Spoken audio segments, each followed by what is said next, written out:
Halo, selamat datang di CNN Indonesia Drive, tempat terbaru seputar dunia otomotif, mulai daripada review mobil, motor, teknologi mutakhir, dan banyak hal lainnya yang lagi panas diperbincangkan oleh Anda si paling otomotif.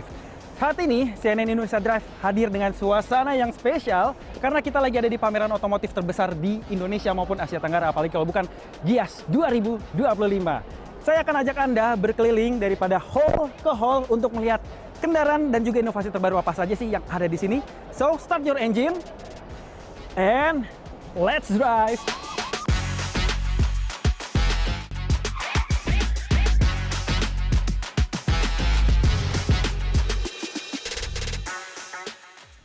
Gias 2025 itu terdiri dari 11 hall. Banyak ya, dan sekarang saya lagi ada di hall 1 dari total 11 hall itu tadi. Nah, di hall pertama kita langsung disuguhkan sama banyak banget kendaraan-kendaraan komersil berukuran besar tuh kayak gitu. Ya kan? Nah, buat pecinta truk ataupun truk mania ataupun bus mania kayaknya bakal seneng banget nih buat datang ke hall 1 di ASBSD Tangerang, Banten. Nah, sekarang saya bakalan ajak Anda untuk mengeksplorasi semua booth, semua hall yang ada di sini. Ada mobil baru apa aja, ada brand baru apa aja, serta teknologi baru apa aja. Nah, di sini banyak banget nih kendaraan penumpang yang mungkin bisa kita lihat. Yuk! Buat Anda pecinta JDM alias Japanese Domestic Market pasti udah nggak asing sama logo barusan. Karena di Gias 2025, brand satu ini juga memamerkan beragam generasi daripada Subaru Forester dari generasi pertama sampai generasi terbaru. Nah, Anda bakalan suka banget, apalagi Anda yang suka mobil-mobil SUV era 90-an dan juga suka berpetualang bersama keluarga, udah paling cocok dan pasti tentu suka sama mobil ini. Yang warna merah marun ini adalah generasi pertama dari Subaru Forester yang diperkenalkan tahun 1997 lalu. Tapi yang di sini modelnya udah dimodifikasi ya. Suspensinya lebih ceper, terus juga velgnya udah dimodifikasi. Tuh, jadi warna putih kayak gini dan kesan SUV-nya sedikit menghilang dan lebih mirip kayak mobil-mobil wagon gitu ya. Terus di sebelahnya yang warnanya hijau ini adalah Forester generasi kedua yang diperkenalkan tahun 2002. Masih punya tipe yang sama dengan air intake di bagian hoods ataupun di bagian kap mesinnya. Terus kita geser lagi yuk ke sebelah kanannya. Ini ada Forester generasi ketiga yang diperkenalkan tahun 2007. Nah, ini udah agak sedikit modern ya. Dan masih punya air intake juga di bagian kap mesinnya. Dan bisa dibilang ini adalah generasi terakhir Subaru Forester yang punya air intake di bagian kap mesin. Kita geser yuk ke generasi keempatnya. Ini mobil yang udah agak modern nih. Ini kalau nggak salah diperkenalkan tahun 2012. Lampunya udah proyektor, terus juga udah nggak ada air intake-nya lagi di bagian kap mesin. Tampil lebih manis gitu dan lebih dewasa. Terus kita geser lagi nih. Ini generasi kelima yang diperkenalkan tahun sekitar 2022-23 kalau nggak salah ya. Ini udah pakai emblem STI. Waduh. Artinya kenceng ya mobil ini. Dan ini bisa dibilang mobil yang sangat ganteng. Warnanya udah kekinian banget, era 2020-an ke sini. Dan kalau kita udah jadi bapak-bapak yang mapan, mature, seneng banget ngajak keluarga liburan ataupun camping, cocok nih diajak buat jalan-jalan. Terus penasaran nggak sama generasi terbaru ataupun generasi ke-6 daripada Subaru Forester? Tuh, ada di sana. Kita lihat lebih dekat yuk. Ini dia nih tampang terbaru dari Subaru Forester generasi ke-6 yang dibawa ke Gias 2025. Lihatin tampangnya ya, makin ganteng. Dan walaupun ini masih menggunakan platform yang sama dengan generasi kelima, tapi udah ada penyesuaian ataupun perubahan pada wajah. Mesinnya pakai 2500 cc boxer engine, ciri khas dari Subaru sendiri. Kita lihat bagian interiornya tuh. Makin mewah ya. Jadi Subaru ini salah satu mobil Jepang yang punya style kayak mobil Eropa. Terus di generasi terbarunya lagi dia udah punya teknologi yang benar-benar canggih. Dia udah bisa ngedeteksi kalau drivernya itu sakit atau misalnya kena serangan jantung. Karena beberapa detik setelah driver itu tidak memegang setir kemudi, dia akan memberikan peringatan dan juga memberikan efek kejut dengan pengereman sebanyak 5 kali. Kalau misalnya nggak ada respon juga dari si driver, maka mobil ini akan menepi, menyalakan lampu hazard, dan ngasih sinyal ke pengendara lain kalau ada kedaruratan dari si pengemudi ataupun dari mobil ini. Canggih ya? So, sekarang kita geser ke brand yang lainnya yuk. Jetour akhirnya resmi nih membawa mobil dengan gaya off-road mereka ke Indonesia lewat pameran Gias 2025. Lihatin tampangnya. Ganteng banget ya. Nah, Jetour sebelumnya kan masuk ke Indonesia dengan membawa mobil urban SUV, tapi baru kali ini bawa mobil bertampang off-road ini. Namanya adalah Jetour T2. Ini salah satu mobil yang jadi favorit sih, khususnya bagi saya sendiri. Nah, Jetour ini sebenarnya adalah perusahaan yang masih tergabung dalam Chery Group di Tiongkok sana. Dan juga secara teknologi dan juga pengembangannya, ada peran daripada Jaguar Land Rover untuk mendesain secara body, lalu juga dan teknologinya.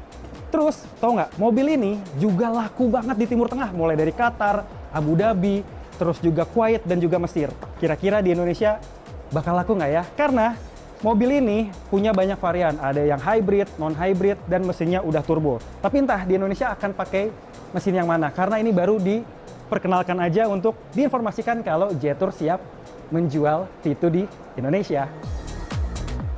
Kalau lihat mobil satu ini yang warnanya genjreng, mirip sama Chery Tiggo, Anda nggak salah. Karena mobil satu ini masih satu grup dengan Chery Motors di Tiongkok sana, bahkan di Indonesia.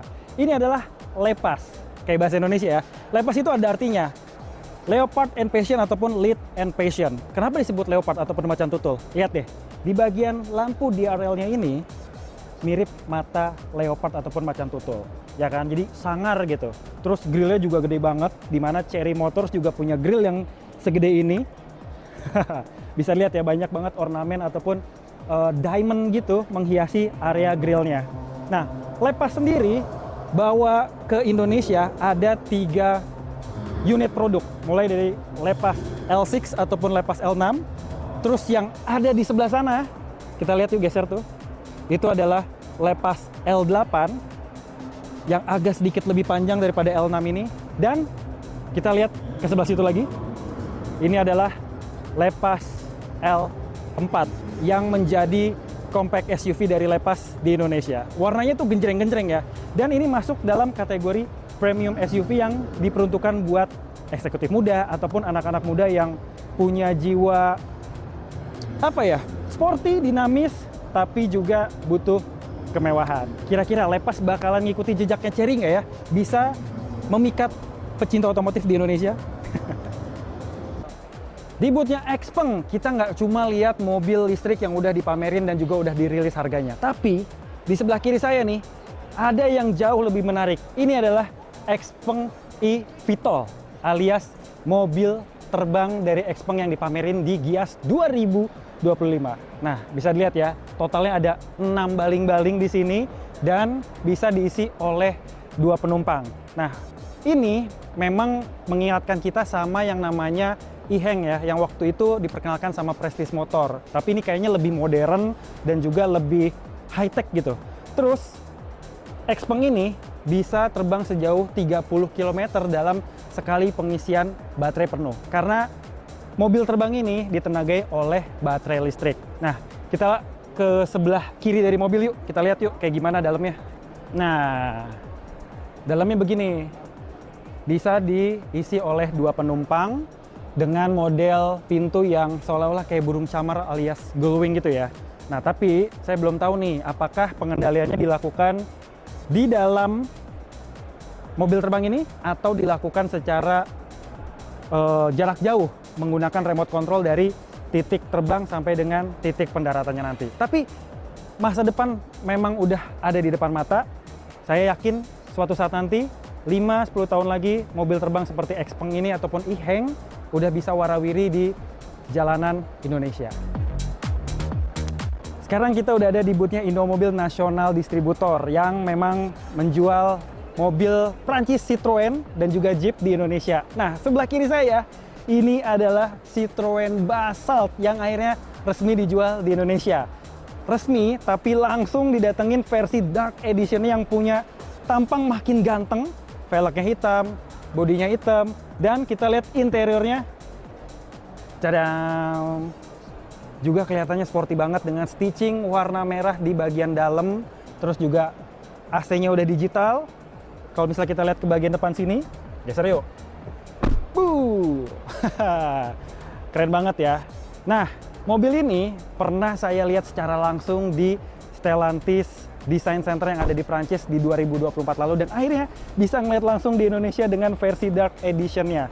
Mobil bergaya SUV coupe ini bakalan bertarung dengan mobil-mobil compact SUV yang ada di Indonesia seperti Honda HR-V, terus Kia Seltos, Hyundai Creta, dan lain sebagainya. Kira-kira nih, SUV bergaya coupe ini bakal bisa nggak ya jadi primadona baru untuk crossover di Indonesia? Mobil Nissan yang ada di belakang saya ini adalah salah satu mobil yang cukup bersejarah karena baru aja menang balapan Formula E. Dimana ini adalah Nissan Formula E yang punya clear khas Jepang banget, warna merah, putih, dan bunga sakura. Keren banget ya. Dan ini juara dunia loh untuk Formula E musim 2024-2025. Nggak ketinggalan, nggak cuma mobil Formula E-nya doang, tapi di sebelah kanan saya ini adalah mobil terbaru daripada Nissan, yaitu Nissan X-Trail yang udah lama banget nggak masuk Indonesia. Dan mobil ini udah berteknologi hybrid dengan menggunakan mesin e-Power. Nemenin mobil-mobil Nissan lain kayak Nissan Kicks dan juga Nissan Serena. Harganya tembus 700-an juta, mau nyaingin Honda CR-V hybrid. Kira-kira dengan harga segitu, better pilih mobil Jepang satu ini yang masih punya gengsi dan udah terkenal di Eropa, atau pilih mobil Tiongkok yang harganya lebih rendah. Akhirnya Ford Indonesia bawa lagi nih mobil-mobil berperforma tingginya ke Gias 2025 setelah beberapa tahun lalu sempat menghilang ya. Ini adalah Ford Mustang EcoBoost 2300 cc turbo 4 silinder yang warnanya abu-abu keren ini. Terus tau nggak? Mungkin masih ada yang bingung, belum bisa bedain apa sih perbedaan yang paling mencolok antara Ford Mustang EcoBoost seperti yang ini dengan yang versi V8 5000 cc-nya. Nah, tak kasih tahu. Kita ajak ke belakang sini nih. Nah, kalau Ford Mustang bermesin 2300 cc turbo EcoBoost, logonya kuda kayak begini. Nah, kalau misalnya Ford Mustang muscle car sejati yang mesinnya V8 dengan mesin 5000 cc, logonya GT. Di Indonesia mobil ini harganya 2 miliar kurang sedikit. Nah, tapi ada loh mobil Ford Mustang yang jauh lebih mahal dari versi yang ini. Bukan versi terbaru, tapi versi lawasnya. Mau lihat nggak kayak gimana? Nah, ini dia nih, Ford Mustang era 1960-an. Ganteng banget ya. American muscle sejati, warnanya juga nggak jauh beda sama yang baru tadi. Nah, ini kalau kita rupiahkan, mungkin harganya sekitar 3,5 miliar ke atas. Itu pun harga base-nya segitu ya. Karena apa? Karena mobil ini dilengkapi dengan mesin 4700 cc V8 khas American muscle sejati dari Ford, dan tentu ada nilai sejarah yang sangat-sangat tinggi dari mobil ini sendiri. Mobil ini tuh kan udah sering banget main film ya, film action, film balapan, pasti hampir selalu masuk logo kuda Mustang ini loh yang jadi ciri khasnya. Benar-benar mobil yang berjalan dengan penuh heritage dan usianya udah hampir 60 tahun di 2025 ini. Kalau kamu sendiri, kira-kira pilih Mustang yang lama atau pilih Mustang yang baru? Sekarang kita udah ada di booth yang paling terakhir dari semua booth yang udah kita datengin ya. Walaupun ada beberapa yang nggak kita fokusin, tapi itulah beberapa yang mewakili. Nah, di belakang saya ini adalah boothnya BYD. Ini adalah BYD U8 yang merupakan electric hypercar, di mana mobil ini punya tenaga 1200 horsepower dan juga torsinya lebih dari 1600 Nm. Dari 0 sampai dengan 100 km per jam cuma butuh sekitar 2 detikan aja. Kenceng banget, udah kayak hypercar dari Eropa. Terus mobil ini punya kelebihan dia bisa muter 360 dalam kondisi diam di tempat dan bisa lompat. Jadi kayaknya kalau diajak main galah gitu, jago nih dia. Nah, mobil ini belum dijual di Indonesia, tapi memikat banyak banget orang-orang di seluruh dunia. Bahkan salah satu YouTuber ataupun influencer asal Amerika Serikat yaitu iShowSpeed pas datang ke Tiongkok naksir berat nih sama mobil yang satu ini. Beruntung deh bisa dibawa ke Gias 2025. Nggak cuma itu, BYD juga bawa mobil baru. Ini adalah city car elektrik yang dibawa ke Indonesia. Sebelumnya namanya Seagull, tapi ternyata begitu masuk ke Indonesia namanya BYD atau One. Mobil ini compact, cocok buat perkotaan dan jarak tempuhnya sekitar 300 km. Mobil ini bakal bersaing dengan GAC Ionity, Wuling Bingwo EV, dan lain sebagainya. Dia menang ganteng sih. Oke, itulah beberapa unit-unit kendaraan terbaru yang ada di Gias 2025. setelah kita muter-muter dari hall ke hall, booth ke booth, mana nih yang jadi favorit Anda dan bakal menggoyahkan kocek Anda buat beli mobil baru.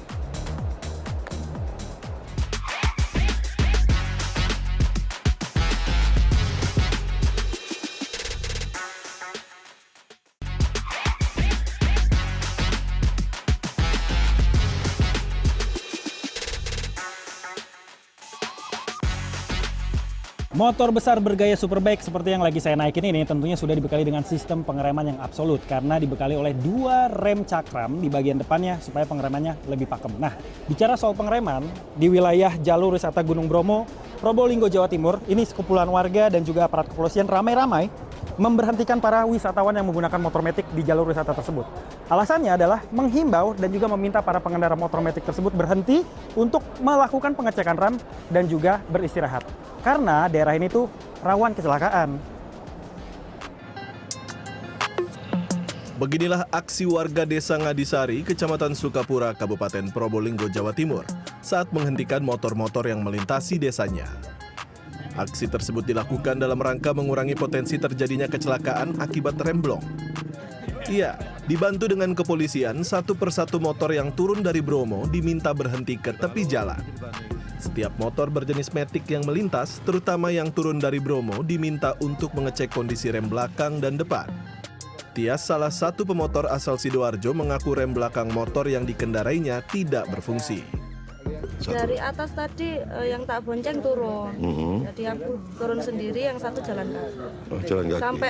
Sampai jalan datar, baru berhenti. Itu yang bagian rem mana yang enggak? Yang belakang. Yang belakang. Kalau Vario itu kan kadang kan di rem satu kan satunya juga ikut ngerem. Iya, akhirnya ikut ngerem semua. Iya. Para pengendara motor terutama metik memang harus ekstra berhati-hati saat melewati jalur Bromo dari Probolinggo karena medannya yang curam dan berliku. Dan saat pengendara terlalu sering menggunakan rem bisa menyebabkan panas yang berlebih akibat dari gesekan cakram dan kampas rem.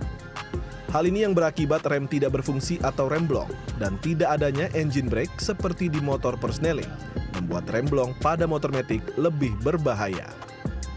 Menurut Sunaryono, Kades Ngadisari, kecelakaan juga terjadi akibat wisatawan yang tidak mengenal medan terutama di wilayah Tengking atau Lemah Kuning. Menyuruh para wisatawan yang dari Bromo ini untuk istirahat dulu, ya, sambil mendinginkan rem, yaitu di Tengking atau Lemah Kuning. Ya, jadi di Lemah Kuning ini adalah turunan yang sangat curam. Habis itu datar, ya, habis turunan curam, setelah itu datar. Nah, bagi kebanyakan para tamu setelah datar ini jangan terus datar. Ya, tidak tahu setelah datar itu turunan curam lagi. Lah, turunan curam lagi itu kebetulan pas pemukiman warga. Sehingga kalau terjadi remblong otomatis berhentinya, ya, karena sudah tidak ada alternatif lain, akhirnya ditabrakkan di sekitar pemukiman warga. Kepala Desa Ngadisari berharap pengelola wisata Bromo yakni Balai Besar Taman Nasional Bromo Tengger Semeru dan Pemkab Probolinggo menyiagakan petugas untuk memeriksa kondisi setiap motor pengunjung, terutama motor metik. Irsya Priyongko, Probolinggo, Jawa Timur.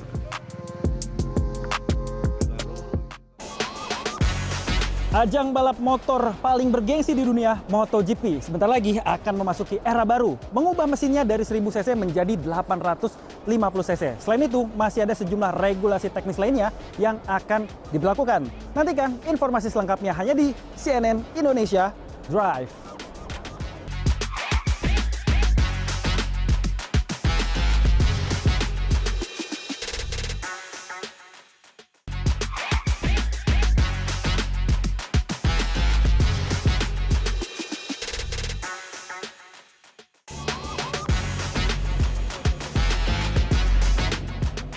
Wah, susah juga ternyata ya. Nah, ajang balap motor paling bergengsi di dunia, MotoGP, sebentar lagi akan memasuki era baru dan mengubah mesinnya dari 1000 cc menjadi 850 cc. Selain itu, sejumlah regulasi teknis juga akan diperbarui seperti misalnya pembatasan elektronik, pembatasan winglet, dan lain sebagainya.